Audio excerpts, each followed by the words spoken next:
Bokoto, Bokoto, Bokoto, Bokoto, Bokoto, Bokoto. Bokoto, Bokoto, Bokoto, Bokoto, Bokoto, Yakolo bezali mingi, Yakolo bezali mingi, Yakolo bezali mingi, Bokoto, Bozokoto, vous allez partager vidéo, partagez cette vidéo au plus grand maximum, parce que moi je le ferai pas. Partagez la vidéo au plus grand maximum, moi je le ferai pas. Bo partagez yango batu misu batala yango na simana bino. Makambo ya koloba ezali mingi. Ça fait froid au dos, hein? Et sali moi mikolo. Tobande koloba na langage mosusu, mais on a vite compris que Congolais azali drogué na buzoba. Congolais azali drogué na buzoba. Buzoba et leki mingi. Comme vous avez vu le titre que j'ai mis là, le président Tshilombo, c'est un anti-Congo.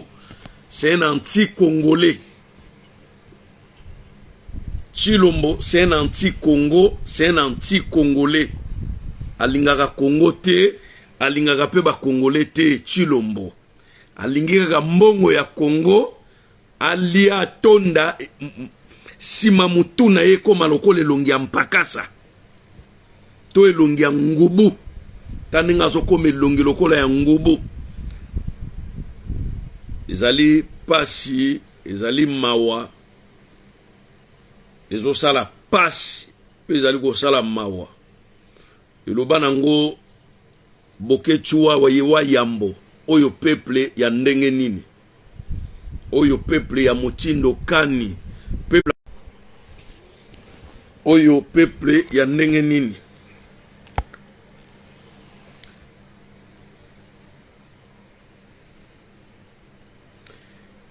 Na pesi mbote na ngai na Manase Mwaka Zango, na pesi mbote depuis le grand pays Canada.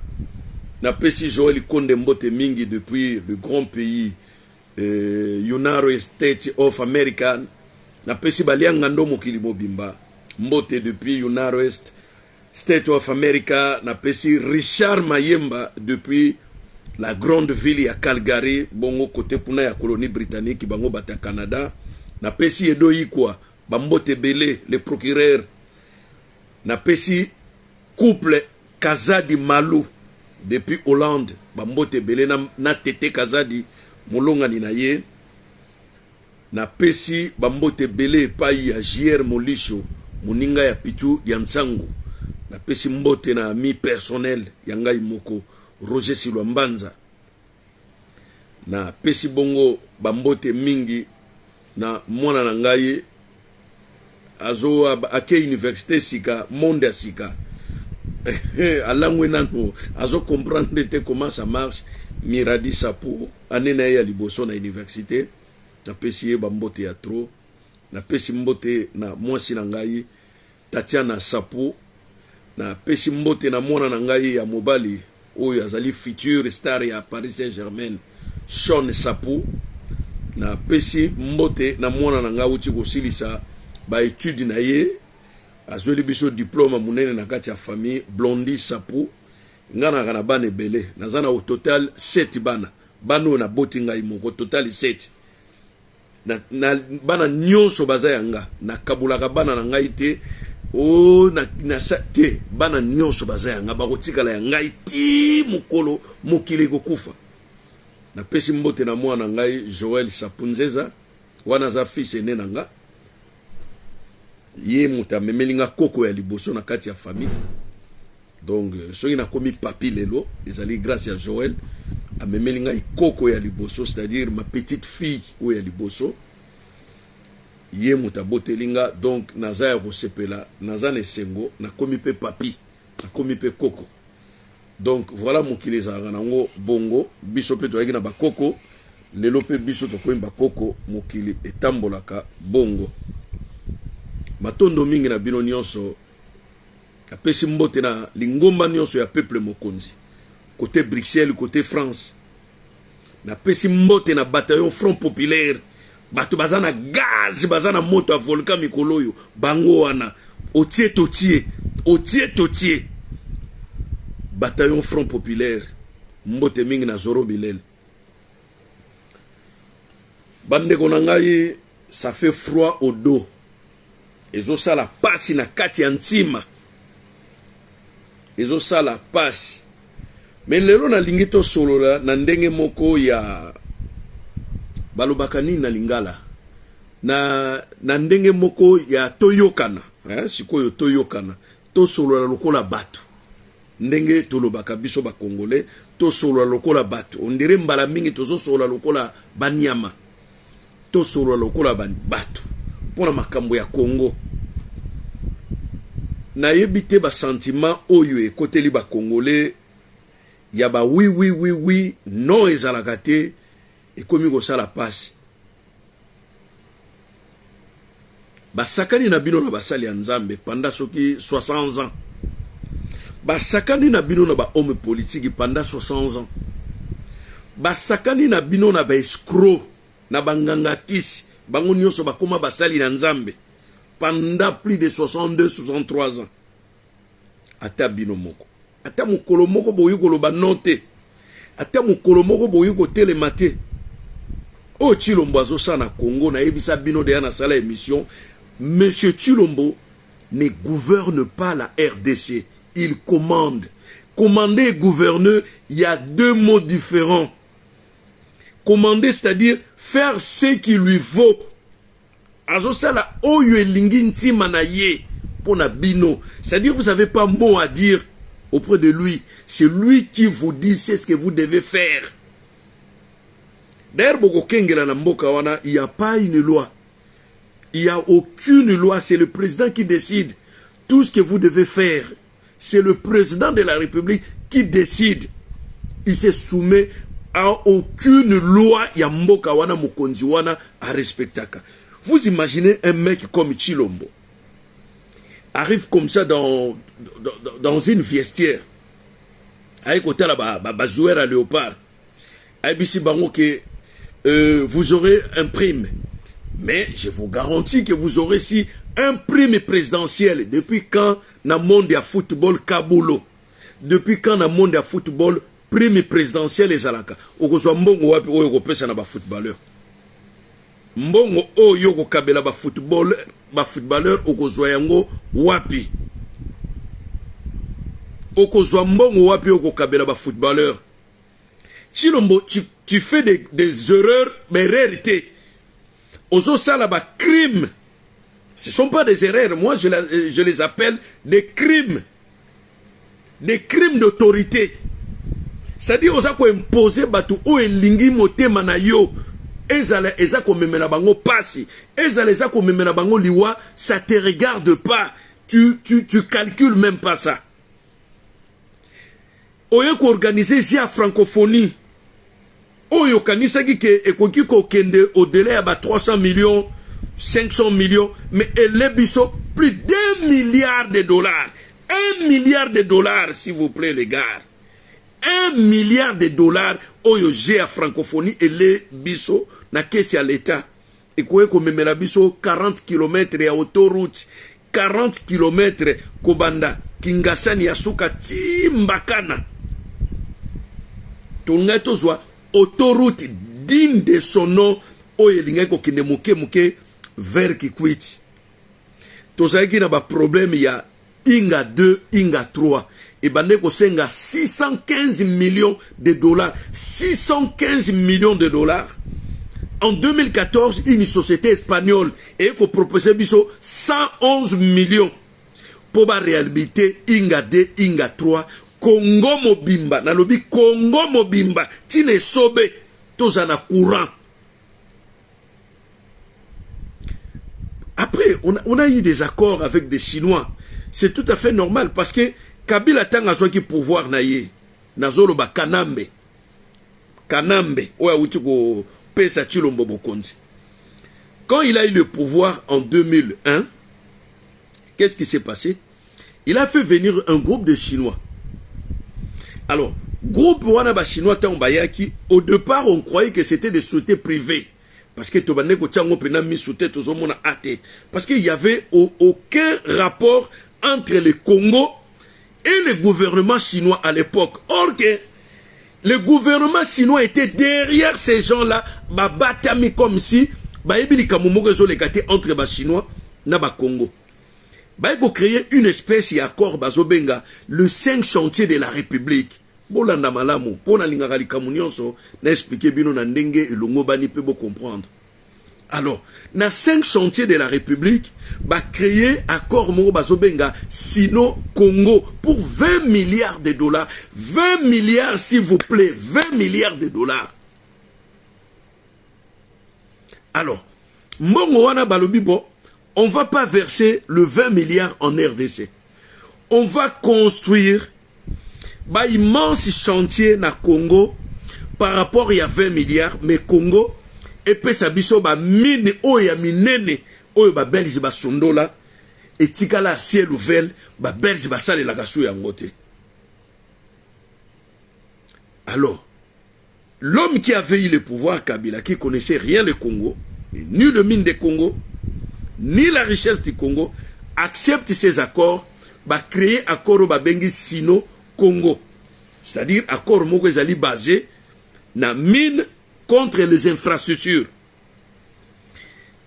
Pour faire beau aux yeux de Congolais, va baptiser Combo ya projet wana ba infrastructure le 5 chantiers de la République. Ba beteliango ntangwa, ba yembeliango nzembo, sisa bidimbo. Bosagite. Oh, bah, l'autoroute. Et lui-même, le président à l'époque, Kabila, a dit que on commence d'abord à Kinshasa, qui est le miroir du Congo. Ah, Kinshasa. Orgue. Ne sika ke ba kosala Kinshasa, basali deuxième ville na kati ya Kinshasa, qui s'appelle Kingakati, pour le président de la République, par les Chinois, le même société chinoise. Le loyo kwa bisanga ke Kingakati zaka ya Kanambe, na Olive Lembe. Yo telemi olobi ke Kingakati zalaka ya bato wana mafia d'État. Ben mission boni na sela bino pour vous expliquer la mafia d'État qui a commencé depuis l'époque de Kanambe. Kingakati qui compte plus ou moins 222 hectares. Mais à l'est du Congo, Kabila a plus ou moins 2600 hectares. Oh, une société entre guillemets, il y a des Français et bandé qui occupé ma belle wana et Kabela yé. Il a encore 122 hectares na Est à Congo. Oyo a déclaré que ça ma belle na yeba buka banda ko babengana ba village de village. Est-ce que vous avez pas des informations là? Et il est là. Alors, les accords signés entre Kabila et Tshilombo nous intéressent pas et ça nous regarde pas. Qu'ils signent ou qu'ils ne signent pas, on s'en fout d'eux. Ce sont des criminels, ces deux gens-là. Tshilombo et Kabila sont des criminels, de vrais criminels. Des gens qui n'aiment pas le Congo, des gens qui n'aiment pas les Congolais et qui n'aiment que la richesse du Congo, l'argent du Congo, de la caisse du Congo, l'argent des contribuables congolais. Ces gens-là. Et l'objectif, c'est quoi? L'objectif, ce n'est pas Kabila de revenir au pouvoir. Non, oubliez ça. C'est de maintenir Tshilombo plus longtemps au pouvoir. Même 20 ans ou 25 ans au pouvoir. C'est pas pour rien slogan à Bango Zaraki. Tshilombo, tina 2000 combien? Tina 2034. Slogan à Bango. Fobo kengela kamakambo wana. Maininga nakapambate. C'est juste un dictateur qui s'ignore. C'est juste un dictateur qui n'est pas intelligent. Qui met l'armée à son service, qui met la police à son service pour détraquer la population, pour massacrer la population, égorger la population. Azali même en connivence na ba groupe rebelle, Tshilombo, na armée. Je vous ai dit une fois que l'armée congolaise est tikala ko bunda etumba moko te. Que je suis FRDC. Ce n'est pas la vraie FRDC Oyo et qui ko défendre Congolais le Kouta. Et zali le lenge ya armée nigérienne Oyo bandai ko défendre intérêt à français na Kades et na Arlit. Le lenge otozana ngolelo. Et sengeli ko sala même coup d'état. Même ko sala ngo coup d'état ya ba militaire mais sengeli ko sala Kobengana Chilombo au plus vite que possible, même l'élection on a tous besoin. C'est un ennemi des Congolais, c'est un ennemi du Congo, Chilombo Bozomona. C'est-à-dire, ils ont pris les Congolais en otage, ceux qui boyaient Bakate. Ils ont créé même une espèce, il y a ministère, il y a culture et art, 50, oyo boye bite me oyo batama. Pour bit, il y a ko beti sabino ba concert, butu moyi, ya basena nzambe, ya mokili, ya basa, pona ko distraire bino ko mema bino. Koto ngobila so peksa babar, me babare ko zalakaka. Et puis babare ko bano ko zalakaka ko funga ma 8h, babani ko mena masanga, babani ko liantaba. Après boke ko yiba bo égorger batu bo zwimbongo bo botoli ba téléphone bo yebo meli masanga bo bini. Et c'est un plan machiavélique au ba travailler qui en pour na Congolais. Bozala bongo bo bana ko sambela jusqu'à l'infini, jusqu'à ce que vous comprendre que vous comme épuisé, fatigué.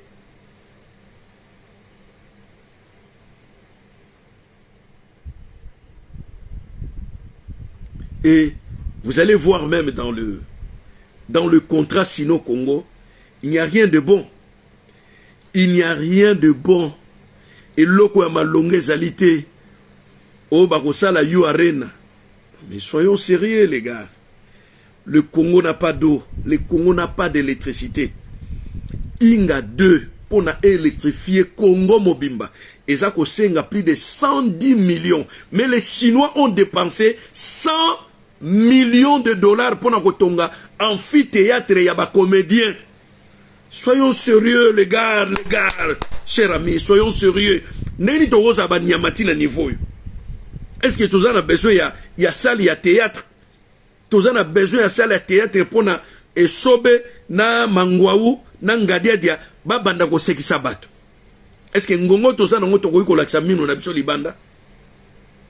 Au moment où le président a embrassé sa femme au stade de martyr, il y a eu plus ou moins 175 morts à Goma. Batouana Baké Kosa la manifestation pour dire ça y est, il est temps, bah force union sur côté la Bissona Congo, en commençant par la Monique, qui est devenue la Monisco, bah force East Community, et Bimana Congo. Mais ce n'est pas ce n'est plus ces gens-là qui ont tiré na manifestants congolais paisibles sans armes. C'est le FARDC et la police congolaise qui est à la fois manipulé à distance par Chilombo Moko, Beta Nibango Massas, Boma Nibango, et ba kangi ba congolais on a batia bango na mituka bakeboka bango na fosse commune na dibulu bakundi dankeye boakizelu bakundi bango ba parents batikali ko mona ta bandeko na bango te bibembe tikali ko lela mate batikali ko mona ba corps ya batu wana te. Tala omone loko nyonse bandaka boy a Chilombo batu miso ba betele maboko meza na ngonga oyo bino batu bobetela ka maboko boko luka ndenge ko kima Brazzaville na nage massacre we ko sala na Congo wana et surtout na Kinshasa ya ba famille bibembe ko tanda maboy ezana ngonga po komelena no bino te bozana bino conscient boyebi ke tozo kumisa mokonzi azoba tozo kumisa mokonzi abani ko implanter dictature mokemo et côté déjà bozali conscient mais bozali kaka na ngambo na ye. Mais ezana ngonga oyo boko luka li dusu ya tonga pona kokima Congo wana ekozala passe ekozala trop tard. Le président Bazoum na Niger andimaika okoma na eta oyo akomi kolela ki azana maladi na nzoto babimisa zwa moi babimisa ki déjà biso nyosto monaki azwa ki moi ekoki zongsa ekuna. Et Bazoum qui disait que ba force wana ya ba terroriste est mieux armé que la force nigérienne. Bazoum, le président. Et tant que la même déclaration, il y a Mokonzi, il y a Nations Unies. Alors que M23 est mieux équipé que les FARDC. Il y a côté na ba champ de bataille ou na ba camp militaire ou il y a FARDC pour y ba munduki nini o ba FARDC bazanango par rapport ya minduki oyo ba M23 bazanango. À ça l'équivalence de taille wapi. Équivalence de taille à salaki yango wapi. Et ba déclaration ni wana nyoso, non, Chilombo atikala ko sala eloko moko te, atikala ko lobate, mais oyo Macron yebisaki eke mololenge ya ba élection na bino ezali na ndenge ya ba accord na bino ya Afrique. Wana silikaki o bolo bagaso boyete, soki ba élection salami to trichete, bobetela biso ko maboko. Wana nde alobaki. Mais cette fois-ci les gars, je vous dis, na moni boteki yuma mingi. Na moni boteki bonyama mingi na makambo ya Congo. Bozozwango, mais il faut savoir que la vie d'une personne, la vie d'une nation, c'est comme une horloge. Et ça, on la montre. Chaque seconde qui passe, c'est votre vie qui avance devant. Chaque seconde de votre vie, c'est votre vie qui avance devant. 5 ans, vous pouvez si Chilombo, vous savez qu'il y a 40 ans, vous avez 45 ans, vous bénéficiez dans l'autre côté. Horloge, ils ont continué à tourner. Vie, ils ont qu'un liboso. Et lui, il est le bénéficiaire. Il est toujours dans le jet. Il est toujours en vacances. Il est toujours en amoureux.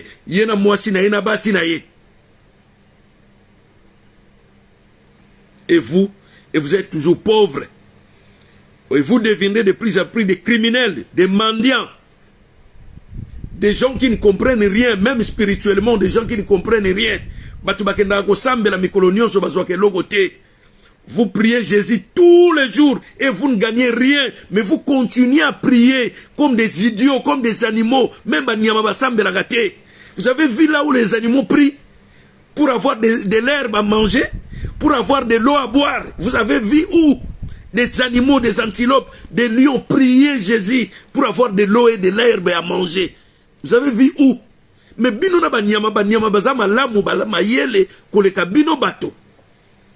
Peuple nenge nini oyo. Même nyama senga kana nzambe lokote. Po esi ba pesa nyonso. Mais vous continuez à demander à Dieu. Nzambe na nga pesa ngai bo. Nzambe na nga mukoni esa pesa bino. Examen de conscience même une seconde dans votre vie. Vous ne pouvez pas la faire?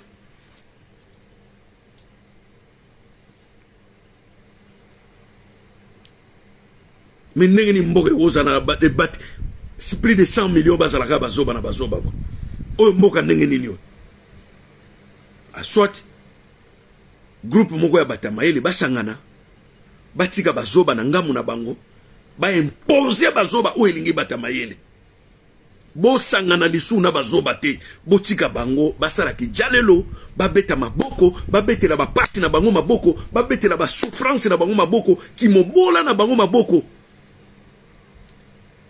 Tala ba réel vidéo ezako leka même na ba TikTok ba Facebook ba tongi ba chambre na ba conteneur ba tie minda mwana mobali ya plus de 20 d'années alobi ke ngai na kopesa Chilombo deuxième mandat eloko aboye atongeli biso eloko aboye boyebi bato belo babande kokende Luanda. So comme na Luanda eloka liboso kolia eza madeso na fufu na poisson ya monene. Toyebi bien que na Congo ezali pasi olia poisson ya mobimba yo moko ne belé ya sani ya madeso yo moko. Alors okomona basungu bangole soki baza koleka bakengeli kaka bamoni moto nenga aza kolia aza komina balobi você langa langa uza Zairens outi na mboka nzala makasi bolimbisa nga moi-même j'ai vécu ça tango na zoya poto na sala kiskal na Nigeria ndeko na ngai o na zoya bisabino ezako tuteke o Google bomba kaka ngo eza makamba soni non il faut koloba na sala kiskal na Nigeria tango na zako ya France ndenge na lia na mboka wana na yebisa bino bisika wana ne na mona kike Congo ezali mboka ya pasi mboka minkayulu mboka ya pasi na yebisi bino ndenge na lia na mela na mboka wana di jamais vu na kolia maki ngulu ndunda pondu fufu na yebisi bino na tikala na kolia bongo te na Congo Ezako tout que na lingi Congo te. Mapa, maki, miliki oyo. Ndenge na mela bati ya miliki. Omoni miliki ya poudre nazo tia molangi mobimba. Ver mobimba oyo ya. Ver oyo to melaka masanga wana. Nazo sopa ya ngobo na kati ya kopo. Na tie moi deux carreaux ya sucre na baluki. Na baluki na tie moi café mouke. Lipa na ko tondi sa maki. Eza ba mbongo moko ya ba centime ba mbongo ya mike. Eza ko kamusa ngai. Donc, na longwe Congo, na 8 heures du matin, 2 heures de vol à Pamba na komi Nigeria. 14 heures. Biloko na bandi ko lia na Nigeria. On me dit, mais pays ezaka na 2 heures de vol et quoi qu'on a différence, il y a mode, il y a vie, il y a société. Les Congolais souffrent. Les Congolais souffrent tellement souffrance et l'équipe mingi et côté tina misisa et comme un mode moko normal. C'est-à-dire la vie des Congolais se marie entre la souffrance, la misère et du rien. Moi c'est au Nigeria, j'ai vu des jeunes. Oyoba Lukaka, ba jeunes Oyoba Lukaka. Ils ont de villas, de belles voitures. C'est au Nigeria. Na Congo na tigala ko mona ngote. Certes na moi période mo to mona ki on a bana lunda. Mais où me la quitter bungaki? Vie où on a bonheur, il y a enrichissement. Mais aller au Nigeria voir des gens, de millionnaires jeunes, de jeunes millionnaires, moi on a 30 ans, on a millions en dollars.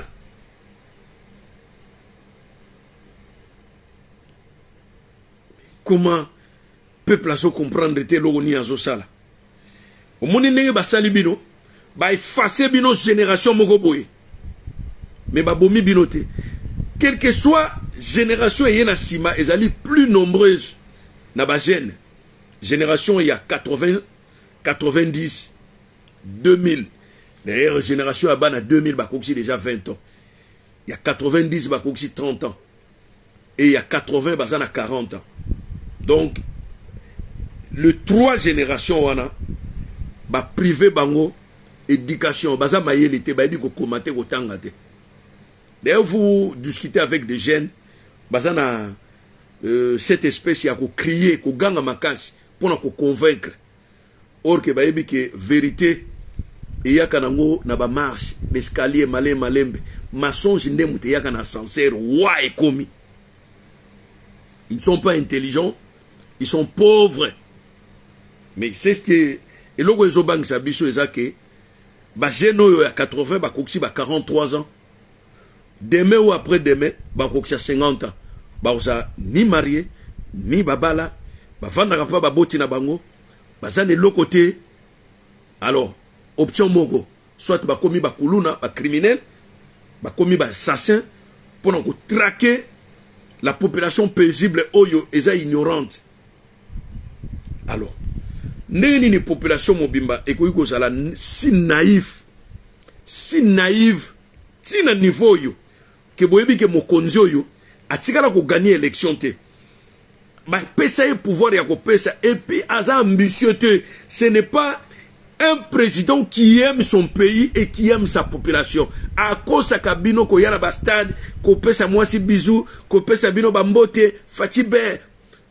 Un président, moi j'ai vu Laurent Désiré Kabila lorsque les gens lui chantaient papa ye nzale sili a télémé à l'obi, vous êtes malade. Quand est-ce que vous m'avez vu vous ramener des casseroles pour vous donner à manger? Et je ne vais plus voir des gens na sorti à entrer quartier Njili. Et les jeunes doivent travailler. C'est par là que Kabila a créé le service national. Kabila s'est pelagé na ngote ba yembe la kaye ba bete la gemba boko. Et d'ailleurs vous allez voir à l'époque de Kabila, il n'y avait pas un groupe où il bandait ko bine la ye, ko yembe la ye. Il était comme un militaire nation de bataille. Alingaki nanwa sukula nanu bongo ya Congolais o etondana kina bampese banzinzi bangungi bozoba bonzambi nzambi makambo ezanga tina. Et malheureusement ce monsieur a oumela kité a kufaki parce que idéologie na ye et comme qui très radical. A oumela kité babomiye ba ko kotela bino Hippolyte Kanambe o alobaki kaza mwana na ye. Et ce monsieur là fait un travail de prestation. Un travail de prestation, il a détruit l'homme congolais. Si une fois Kabila sort comme ça dans son silence, parce que c'est un mec qui se cache souvent dans l'eau, comme se disait Papa Ngwanda. Si un jour Kabila sort de son silence pour vous dire comment il a fait pour rendre l'homme congolais idiot, quel que soit son diplôme, ce que comme un livre, je lui donnerai des idées. Comment Kabila fait pour rendre l'homme congolais idiot, quel que soit son diplôme. Voilà le titre. Voilà le titre du livre. Ça ne sert à rien au Oluka titre. Kabila a rendu l'homme congolais idiot au dernier gré, quel que soit son diplôme. Donc Kabila a sali pena nyonso po Kongola comme zoba tina bo zoba ya suka. Et c'était ça son objectif. Pour tuer l'éducation, pour rendre Batamaye les bazoba. Et profitant de cela, ceux qui sont aussi, entre guillemets, intelligents, profitent aussi de la faiblesse de la population. Et vous allez voir même Denis Lessi. Nazana Mista Morazagi na Canada, je le salue, Natanga Kombonete, ça ne sert à rien. Il s'est décidé de se rendre au Congo avec une voiture MR. Alors, le mec arrive au Congo et il a passé, ses vacances en beauté. Il voulait se regagner, retourner au Canada. Alors, ce dernier a dit, bon voilà, ça ne sert à rien de laisser ma voiture entre les mains de ma famille. Il n'y a personne qui prendra soin de ça. Je dois la vendre. Et sur son chemin, il trouva un monsieur qui est le cousin de Kabila. Et le cousin de Kabila, c'est un ami de Denis Lessi. Et il a dit, bon, moi, je vais acheter ta voiture. Mais à une condition, tu me donnes ta voiture pour 2-3 jours, je roule à bord, voir s'il y a un bon moteur, si la voiture roule bien, et puis on s'appelle, on fixe le prix, on discute, je te donne ton argent, moi je récupère la voiture. Le mec a dit, bon, c'est une bonne idée, reste avec la voiture, dans 3 jours je viendrai discuter le prix, moyennant votre constant. Si la voiture roule bien ou pas. Alors, le mec, au bout du 2e jour, il voit à la télé, comme tout le monde, sa voiture entre les mains de la police. Denis Lessi arrêté, le cousin de Kabila arrêté, comme quoi, ils sont allés escroquer un ancien ministre de l'époque. C'était quoi le problème? Denis Lessi voulait bénir l'ancien ministre parce qu'il y a eu un moment où il y a eu transition du gouvernement Matata. Il a fallu un remaniement. C'est-à-dire il avait une transition Matata 1 pour Matata 2. C'est-à-dire le premier ministre reste toujours en fonction, mais il devrait y avoir le changement de ministre, Et le monsieur demanda une prière de grâce de la part de Denis Lessi pour qu'il soit conduit au 2e gouvernement Matata D. En effet, Denis Lessi lui demanda 100 000 $ plus 4 voitures. Et l'homme donne le 4 voitures plus 100 000 $. Et au moment où il y a eu des échanges, des communications, des rencontres, Denis Lessi et le frère de Kabila roulaient à bord de la voiture amère. Après Denis Lessi, Nande kwa Kabila bake prison à Makala. Au bout de 2 semaines, balobi ke moto wana zapenda cousin à Kabila te. Mais babimisi en prison. Denis Lessi atikali asali inane ya prison. Voiture ya moninga oyo, colonel ya la police akangi yango atiango kombo na ya koma kotambola nango ti lelo mwana maya zonga Canada a récupérer voiture na yete. Denis Lessi oyo bino bokoma ko sekisa bokoma mais oyebi eloko ezana congolais tenega na lobi hein batamaye le basangana batikana bazoba côté bo bo kabola ngambo bo kabola bokula bokula isusu wana ezala ya bazoba bokula oyo ezala ya batamayele bosangana. Même s'il faut faire un coup d'état ezaka forcément te ba militaire basala gango bosali coup d'état moko sanglant ya ko exterminer pena bato musu babunga na mokili libela baso sala bino j'ai moko bakenda ko seka mikolo nyonso autour de la table remplie de champagne autour. Balubaka pena soki eza na peuple ya zoba na mokili s'appelle le peuple congolais. Mais soko kengeli na peuple congolais wana c'est-à-dire mutuya population c'est la ville de Kinshasa. Ozali manipuler na bazoba, manipuler na batu oyo bazata utilité na kati ya société. C'est-à-dire il y a certains Kinois bazana utilité te na kati ya société. C'est ko boma bango ko tsa bango na ba force commune ba kendembeka ko éliminer. Mais malheureusement bateau babomaka bazande bateau ya mayele bazali ba pionnier o balinko sikola mboka bazoba nde batikalaka. Et de plus en plus bakomi ko boma bateau ya mayele bazako tika bazoba. Bomona ki vidéo moko ezali ko tambola wa mama moko bazako benda ye na la police. Alors il botika ngana so voiture na nga bazako benda ye bazako agresser ye na la police ko benda ye lokola nyama. Mais quand vous suivez l'histoire ya mama wana, pourquoi bazako benda ye?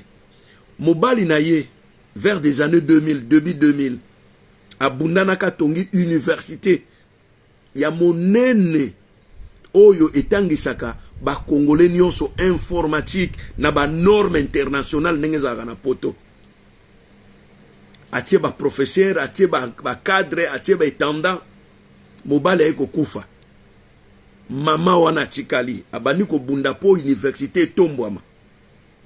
Certains professeurs ya université wana na ba ancien mususu na ba politicien mususu balobi bijou oyo ça vaut des millions et sengeli kolongola mama oyo musika biso moko to gérer yango. Mobali tango akufi baba simbi mwasi wana na ba menace de mort jusqu'à ce que la police aille ko bima penda ke biso yo to yesiko ko déloger na université. Mais l'université appartient à cette dame. C'est pour lui et son mari. Tala na niveau yo to komi na mboka wana.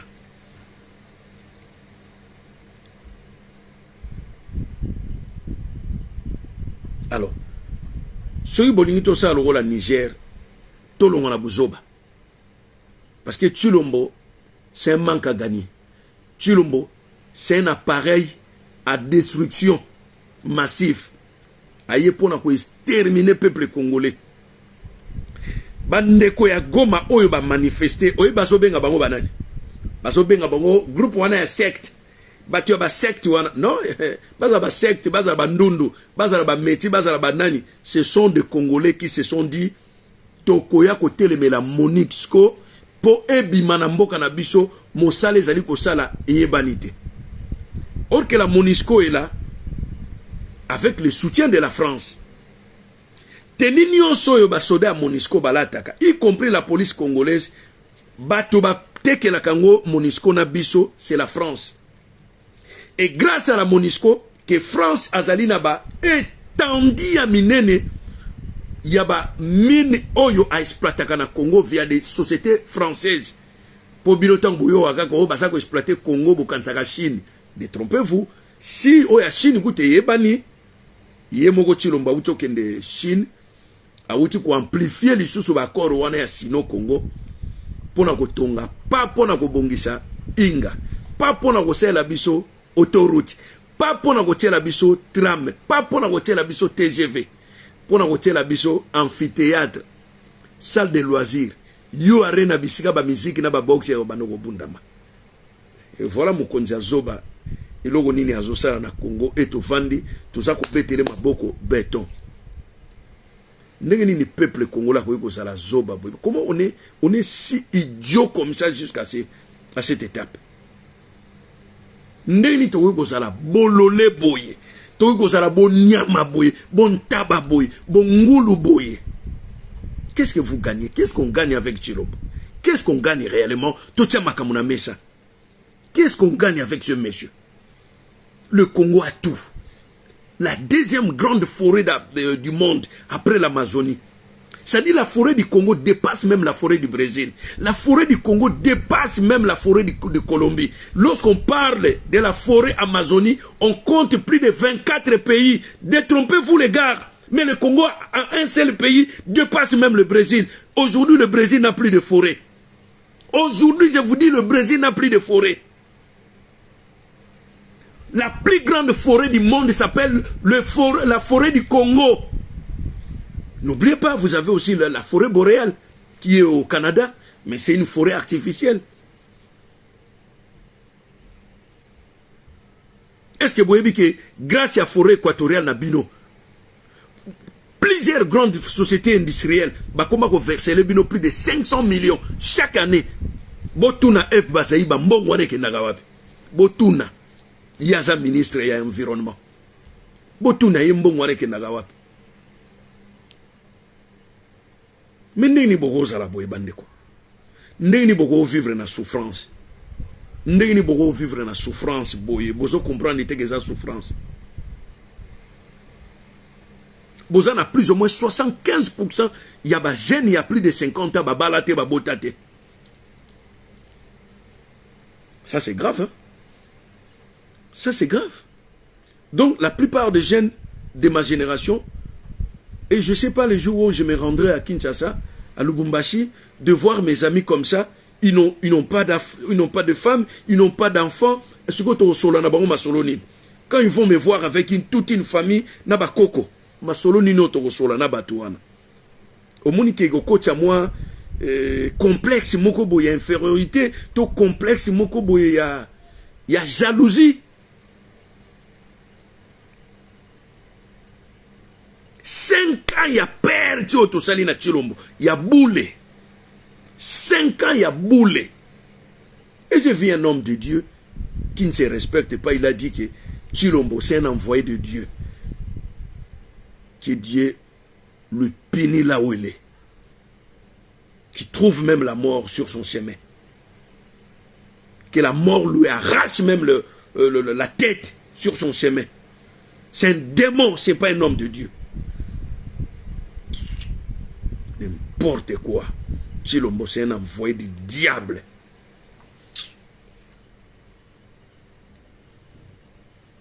Le Congo n'est plus un État. Le Congo n'existe plus, les gars. Ouvrons les yeux. Le Congo n'existe plus. Bomoni makambo sala manakinsa satike kwiti. Bato ebo bengaki o bitumba ba yakana banani. E basoki ba minduki, basombi na ba policier. Basombi ba minduki ba AK, ba M16, ba yaka basombi minduki, ba teke basombi minduki. Après kimia tange koti mwa muke, ba tikali na minduki na maboko, ba komi ko brake ba kar nyonso, o ezo kende faire ki kwiti, o elongi kwiti zo ya faire Kinshasa, soko futi te o lekate. Voyez là où nous sommes arrivés. Voyez là où nous sommes arrivés, Lélo. Ça vous plaît, hein? Qu'insécurité est comme une route nationale, Kinshasa qui quitte, et c'est périsibino. Sans compter ba kuluna oyo basako ko gorger batu butu moy, sans compter ba kinaper oyo basako longola batu ba organi nzoto. Siko elengi nini ya kozala congolais, pe elengi nini ya kovanda na Congo. Et le président de la République, pour résoudre des problèmes sociaux, Kobebi Samboka, il préfère aller dans un stade, embrasser sa femme en plein air. Vous savez là où il a construit son palais? C'est au bord du fleuve. Et Baleango bateli na canot rapide. En cas que Massa se betami ba kotier ba katier Brazzaville mbalamoko. Il est malin, hein? Plus malin que vous.